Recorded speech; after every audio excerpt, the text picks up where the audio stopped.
மும்பையில் உள்ள சில அமானுஷ்ய இடங்களை பற்றி பார்க்கலாம். முகேஷ் மில்ஸ்.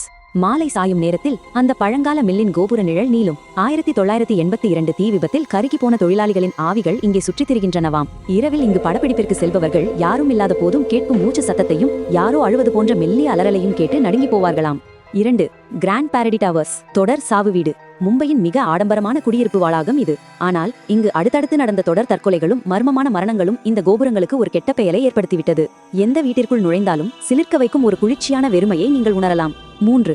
டி சௌசா சாவல். கிணற்றின் சாபம். சாவலுக்கு நடுவில் இருக்கும் அந்த கிணறு ஒரு காலத்தில் உயிரை விழுங்கியது. தவறி விழுந்து இறந்த அந்த பெண்ணின் ஆவிக்கு இன்றும் விடுதலை கிடைக்கவில்லை. இன்றும் இரவில் கிணற்றை சுற்றி அவள் அலைவாள் என்கிறார்கள். சில சமயம் அவளது அழுகுரல் அல்லது ஒரு வெள்ளை உருவம் அந்த கிணற்றின் விளிம்பில் தெரிந்து மறையும். பிருந்தாவன் சொசைட்டி.